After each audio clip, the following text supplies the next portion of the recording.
What is going on, everyone? It is me, the Lone Vault Wanderer, and E3, of course, happened last week. And unfortunately, because of work commitments and time zones, I wasn't really able to cover E3 as comprehensively as I would have liked. So I mostly focused on Bethesda stuff and the Creation Club stuff. But there was one game that when it was shown, when it was revealed at Xbox's press conference, I sunk into my chair and lost my mind because I did not expect Metro Exodus to be announced or revealed at E3 of this year. I lost my absolute mind. I could not believe what I was actually seeing. I've kept this no secret that I'm a huge fan of the Metro series. I've made videos in the past about Metro. I've recommended to Fallout fans that they should really be playing Metro, and especially with Metro Exodus coming out, they should be playing the previous Metros and getting prepped for that. Even Maddie made a video about how Metro Exodus is a must-play for Fallout fans, and I absolutely agree. So when it was revealed, I lost my shit, and god damn does this game look beautiful. I absolutely adore, just a little side note, when you compare the original Metro games and then go to the Redux versions and then look at Metro Exodus, I love how this game has just got rid of all the cloudy darkness of the previous original Metros, and it's much more clear sky. It's such a beautiful fucking looking game. My god, I could watch that trailer over and over. And of course the gameplay looks as fun as ever, especially with that crossbow, and I cannot wait to play it, especially because it's post-apocalyptic. It has a very interesting story because it's based on an acclaimed novel series, which I haven't read myself, but at least I can appreciate good storytelling. So I was really hyped for this game, right? And I'm still hyped for it. I love that trailer. But what I think is an absolute crime is that Metro Exodus was barely recognized or acknowledged at E3. And why am I saying this? Well, there are a couple of things, and I'll link the relevant news sources in the description below if you want to check it out for yourself.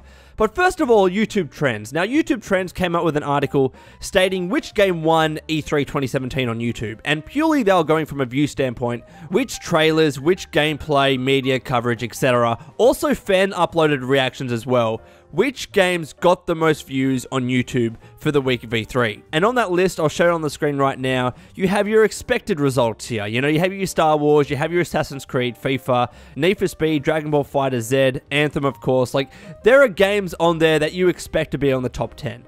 Now, by no means am I saying that I expected Metro Exodus to be on the top 10. I can understand that it's not as big of a game or as well known of a game as these other games here on this list, but I still would have liked to have seen it get into a top list of some sort in terms of views and in terms of traffic online, on games websites, on YouTube, etc., whatever it was. While I didn't expect it to be in the top 10, I still expected Metro Exodus to be one of the top games of E3 2017 because I think it was one of the best trailers there. So at the very least, I hope that it would have gotten more attention than it actually did. And then here is the tipping point for me that made me make this video.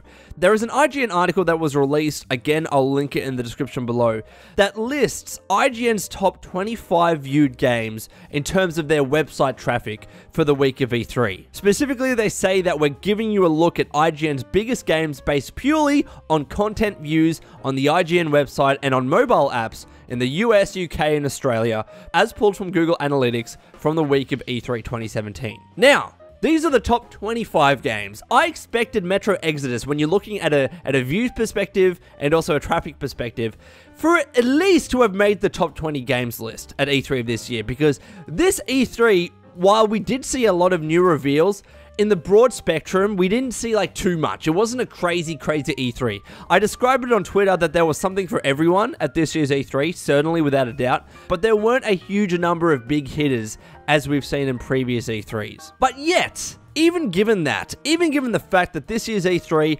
probably didn't have as many great games as previous E3s, and with Metro Exodus showcasing Xbox's conference and being what I would argue one of the highlights there, it didn't even crack IGN's top 25 most viewed games at E3 this year. This astounded me. It really did. I'm thinking, how the fuck do more people not know about Metro Exodus? Or if they do, how the fuck do people not care about Metro Exodus? The previous Metro games, especially for Fallout fans and fans of post-apocalyptic games, the previous Metro games were fantastic. They were really great games. Metro Last Light more than Metro 2033. And it's a series that I thought until this stage While it wasn't the most popular series, of course, and I can accept that, but still I thought it was a relatively well-known game. Most people that I speak to online know of Metro, or they've played at least one or maybe both of those games. And I thought Metro Exodus looked good enough to at least justify people thinking about,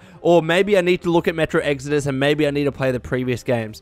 But it didn't even hit IGN's top 25 viewed games of E3. I think that's a crime. I think that's an absolute crime for Metro and for the developers of Metro 4A games, because they are doing such a great job with the Metro series. We talk about how publishers and developers need to improve, from previous games moving into a sequel, and how sometimes a sequel isn't always better than the prequel. And we've had so many different examples of that in the past in the games industry. But Metro Last Light improved so much on Metro 2033. These are developers that clearly care about their games, and Metro Exodus looks fucking fantastic, yet it didn't get a crack in this top 25 list. So the reason I want to make this video is, if you haven't played Metro, especially as a Fallout fan or as a fan of post-apocalyptic games, I highly recommend that you check out the trailer for Metro Exodus and you consider playing the previous games. You have to play Metro 2033 first, even though that's not the better game in my opinion, but you have the Redux versions out there. Like, there are actual solid remasters. You know what? They're not even remastered. They are true reduxes of the original Metro games. They improve upon the original Metro games in terms of frame rate stability, in terms of graphics, in terms of graphics, so immensely so compared to their original counterparts. So consider playing those games, consider playing the Redux versions, and get prepped for Metro Exodus, because I guarantee you there is something that you will like in that game. Whether it is the beautiful fucking world, whether it is the graphics, whether it is the story, which I think is incredibly interesting, whether it's the post-apocalyptic world, whether it's the crazy enemies and monsters that you face, the fact that you have to try and survive by replenishing your filters and clearing your gas mask and all of that kind of stuff, the underground metro systems and how everything is just so dank and dark, but there is this eerie beauty about it. Metro is such a fantastic series, and I highly recommend, I want this series to not be underrated. I really don't. I know that games that are a cult classic, people like the fact that they only really like those games and there are a small audience around those games, but I really want Metro to do well. I really want 4A Games as the developer to do well with this franchise, because it means we'll get more Metro games, and also as well we'll get more games from 4A Games itself, which I honestly think is a must. So I only recommend check out Metro Exodus, strongly consider playing the original Metro, the Redux version mind you, and go from there. I guarantee you'll find something that you like with Metro. So anyways, Waysanders, that's all from me. Please let me know what you think about Metro Exodus in the comments below, and until next time, this has been the Lone Vault Wanderer. Please take care of yourself, and would you kindly keep fighting the good fight.